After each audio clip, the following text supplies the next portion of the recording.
You're listening to Creative Campfire, where creatives like you come to talk shop, share stories, and light the path for one another. Whether you're here to learn, grow, or just feel a little less alone, welcome to the fire.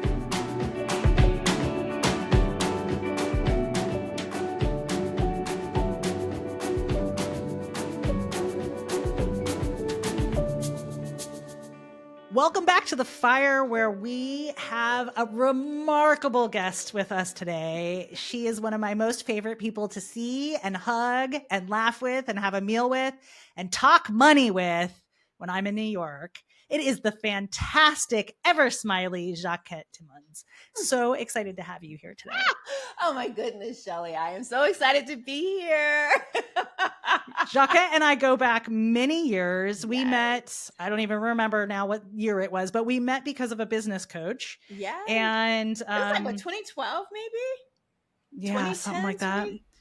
It was 2010, 2012, something like that. Yeah, something like that. Yeah. And then I got to see her give a presentation through the same community that we were in, probably about 2 years after that. And she was fire, like on stage. And I was like, this girl, she has got to be in my world forever. And we have been friends ever since. Exactly. And I am so excited to have you here today to really dig into something that I think is really going to light people up, because it is your take on the phrase, charge what you're worth. Yes. And that phrase drives me absolutely bonkers. I hate that phrase, if I can be so direct.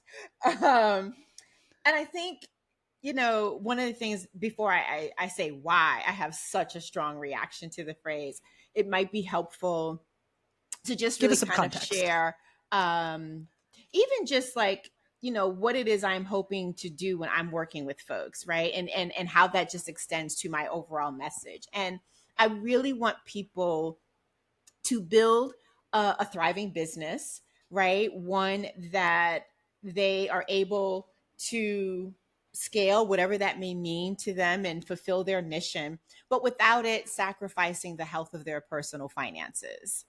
And when it comes to pricing is such a powerful tool that plays a role in that. So I know how critically, I guess I should say, important pricing is. But I think so many of us have been taught to either think of it, A, as just a mathematical equation to be solved, or B, that you listen to the people who say, charge what you're worth. Well, personally, my problem with that is I'm Jamaican American. My ancestry comes with a history of there being a dollar amount attached to someone's humanity. So even when someone, I should even say even, more than likely, that is the furthest thing from someone's mind when they say that phrase. But for me, that is what I viscerally experience when I hear the term charge what you're worth. Like there's just a disconnect between, you do realize, folks, that that happened, right? So there's that part. But even if we set my personal feelings and reaction to it aside, from a professional standpoint, here's where I also think it misses the mark. Number one, that kind of language doesn't take into account your education, both formal and informal. It doesn't take into account your expertise, which is tied to your particular talents, your gifts, your perspective. It doesn't take into account the question, the problem, the frustration that you're helping someone address. It doesn't take into account the goal or the dream that you're helping someone to fulfill. And oh, by the way, the container in which that is happening, because a 1 hour container is very different than a multi-month project, or depending upon the type of creative work that someone is doing, you know, a print is very different than doing a full-on gallery show. Like the container really it plays a role. And then also, I think that the thing that people don't take into consideration, and we were talking about this a little off, off mic, off camera in the green room, is the ways in which when someone works with you, depending upon how that goes, you get access to their network, you get access to their community. And that should be factored into the equation as well. And so when you say charge what you're worth, well, how are you factoring all of those elements into the number that you come up with?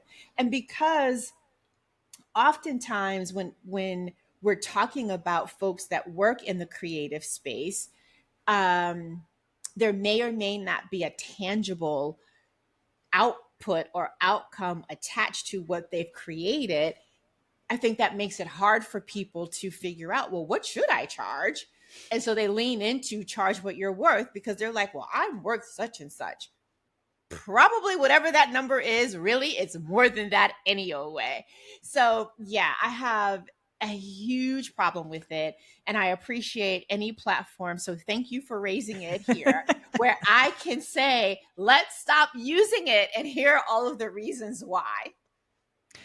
Well, and I think you bring up so much to consider, right? Like if we go back to where you said some people just think about it as a mathematical equation. Mm-hmm. And there is some truth to that, right? There is some math, or if you're here in England, maths, right?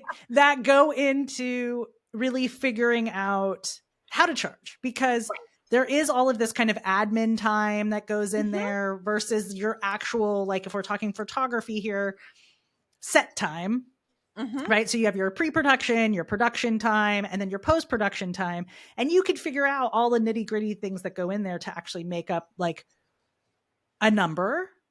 But if you don't know what your life costs you to live, which is a number you should figure out first, because then you can figure out, oh, my life costs me X, and to run my business with no clients costs me Y. Well, that at least gives you a base figure.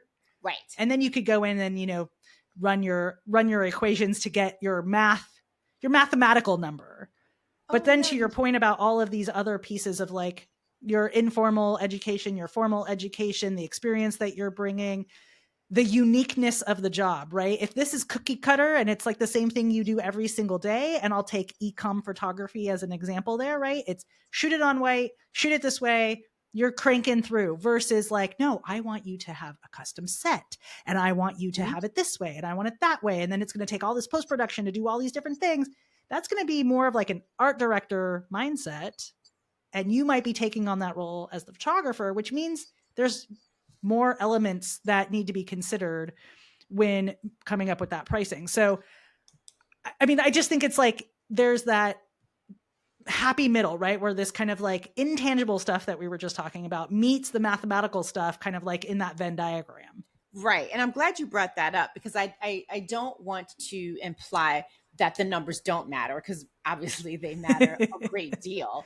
But I do think that, many of us, we probably get our reference point from what consumer products goods do in terms of how they price, or if you grew up in a small town like I did, what the mom and pop stores on Main Street are doing, which is, in the grand scheme of things, is probably very similar to the consumer goods company. But I think you also hit on a point that I want to emphasize, which is, how is it centering the health of your personal finances? Like, do you know what it is that you want money to do for you personally? And if you change nothing about your current pricing structure, would it help you to fulfill that? And most people's answer to that is no. And in the one instance where someone said, yes, it would, I was like, okay, can it do it today? And they're like, well, no. And I'm like, okay, well, are you happy with how long it would take? And so, this whole idea of, and this is, I think, another challenge that charge what you're worth notion masks, is if someone is coming up with a price point, they're like, oh, I charged $1,000, just for an example. Well, sweetie, you don't get to keep that whole $1,000. Right. And so it's like, are you making sure that not only is there enough for you to have profit within your business, but also profit in your personal life. Like, you, the person, do not get to keep that $1,000. It's your business entity that $1,000 goes to, and then it has to go where it goes, and then it filters down to you. Like, so even just that whole mindset, I think, is something that needs to be addressed. And I also feel like when you say charge what you're worth, you are much more easily enticed, perhaps maybe the word, to travel down the road of looking at what other people are charging and basing your prices or benchmarking your prices to theirs. And the reality is, you don't know what they have going on. Like, I'll use my neighborhood, for example. I live in Brooklyn, New York. I live in the Brownstone area. And right down my block, there is a brownstone that on the, ground floor is what we call it. There's a coffee shop. Literally across the street is another brownstone with a commercial space on the ground floor, the street level floor. Yeah. That too is a coffee shop. Right across the street, similar situation. Up the block on the corner, we now have two more. So it's not even a 5-minute walk, and I can get five options for coffee. None of them charge the same price, whether it's a plain coffee or when I want to have a dirty chai iced latte. None of them are the same price. But here's the thing. The house that's on the same side of the street as I am, I know that person inherited that house. It was a part of an estate situation. So they're not paying a mortgage because that house has been on the block for years. And the person who owned it for probably 30 years or 25 years before they passed away. The place across the street, it has always been commercial. It was a pharmacy, then it was another coffee shop, then another coffee shop, then this one. So you have no idea the extent to which someone has some overhead. And so you're comparing your prices to theirs, not having any clue about the back office operations and what it costs for them to do that, including whether or not they're paying rent. Yeah. And I mean, I think we see this a lot in consumer photography, and also just from a wider scope of creatives. Like, I think the charge what you're worth is very much almost like a freelancer mindset, where you're very much thinking I'm going to work on this project, I'm going to make this much money. I'm going to work on that next project, I'm going to make this much money, instead of thinking about it as a wholesome of a business. Right. And I think you really drive that home with, look, you could be very caffeinated in your 2-block radius. Yes. Right. And that each coffee costs a different amount of money. And I think it's very true to say well, you don't know what's going on in my life. Am I caring for an elder family member? Do I have, a disabled child? Do I have a mortgage? Or, am I living in my family estate where I don't have that overhead? Right. Because all of those personal money drivers also affect what you have to make on the business side, right? Exactly. One influences the other. And I think that's also why that idea of charge what you worth really is, I'll just say it, it's a mind fuck, right? It really can screw you up, because if you are someone who suffers from, low self-esteem, or your confidence has been shaken, or you haven't had those little increments of success to prove to yourself that you can do this, then you immediately retract that dollar amount down. Oh, well, maybe someone will pay me, instead of that $1,000, you're maybe someone will pay me $500.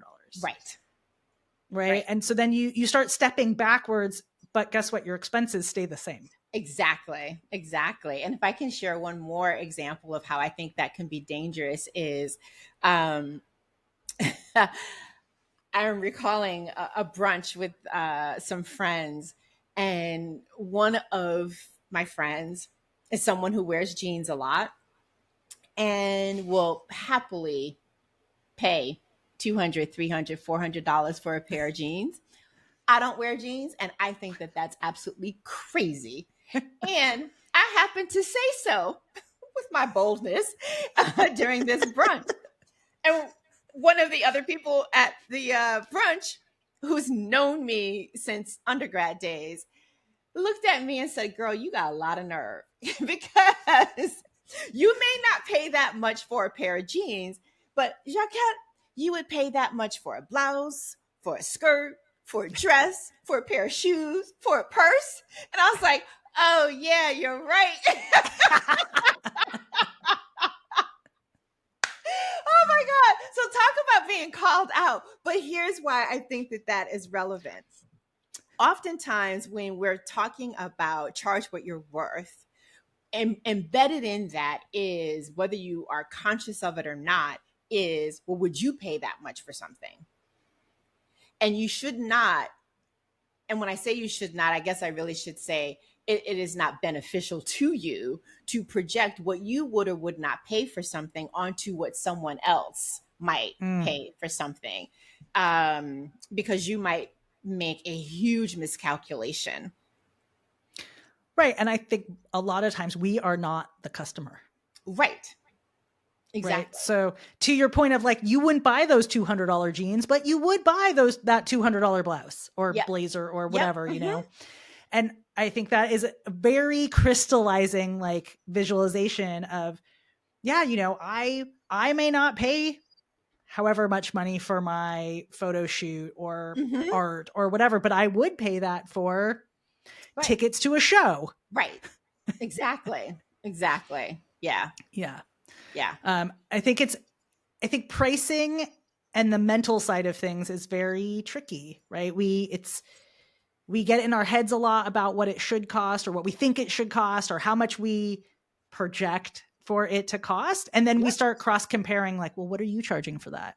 Or what does the industry survey say?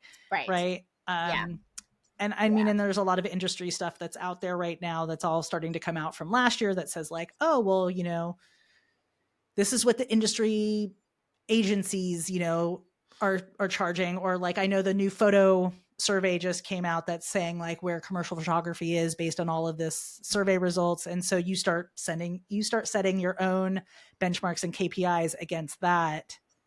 But that may be way too much money for you at this point in your career. Like you don't need to make that. And you would rather spend your time doing something else, or maybe it isn't enough. Yeah. And I think the thing that, two things. One of the things to remember is that because pricing, you know, is connected to money, it's going to be emotional and personal in addition to being financial.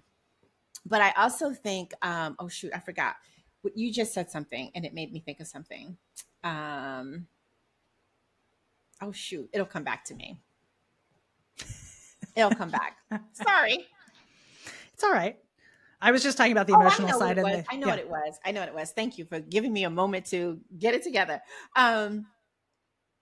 I think sometimes when the way in which people approach pricing, they commoditize their work, even if that's not their intent. Yeah, I think that's very true. I know I've done it. Yeah. You know, like, oh, well, that's the average is $65. So I'm going to charge $65. Right. Yeah. Right. So, I mean, I think all of the things that you said up front about those intangible pieces, thinking about really how that plays into that overall money and knowing where your baseline is so that you can actually price to have, you know, the money to do and flex and pull the levers that you want to pull, which will be another discussion that Jacquette and I will have to have, which is how do you leverage your money, right? How do you actually take that money and leverage that money so you could do the big dreaming? You could say what you want that money to do for you and work for you instead of you constantly chasing the carrot. Yeah, totally.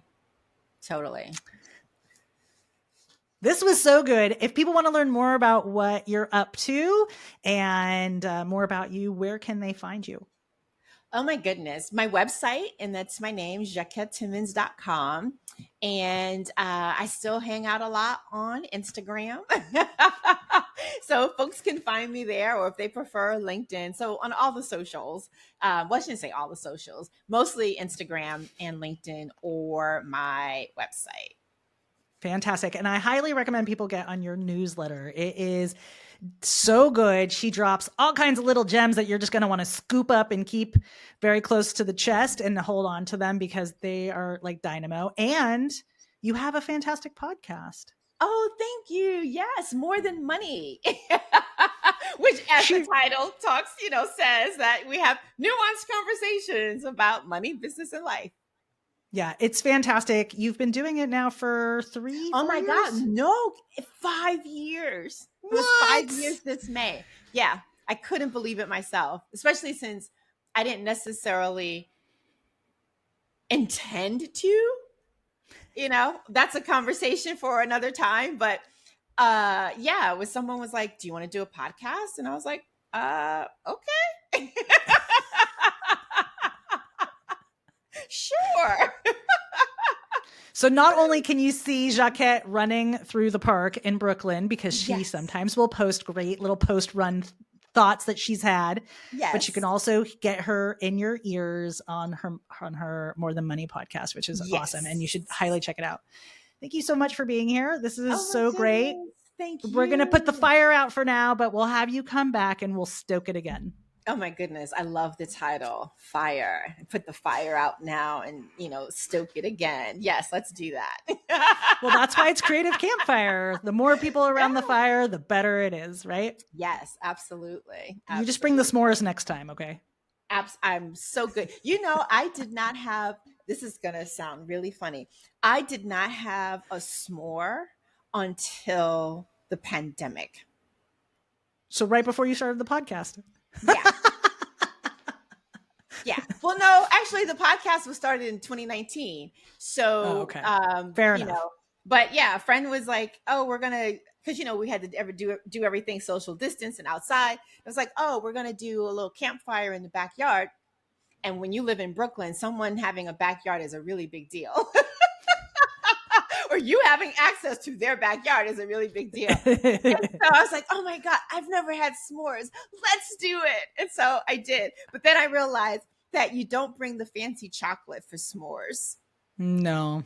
So, All right. That means they can have the marshmallows. You can eat your fancy chocolate. Everybody's happy. It was good. It was good. It was fun. But yes, I will happily bring the ingredients for us to make s'mores. Fantastic. I look forward to it. I need to put the fire out for now, but the conversation doesn't have to end here. Come hang out with us on Instagram at creativecamp.pro. Drop your questions, share your thoughts, and tag us in your stories. The more people we gather around the fire, the better the conversation gets. If you'd like to support the show, you can buy us a coffee and sign up for our newsletter. Links are in the show notes below. We'll stoke the fire again real soon, but until then, keep creating, keep connecting, and I'll see you next time around the campfire.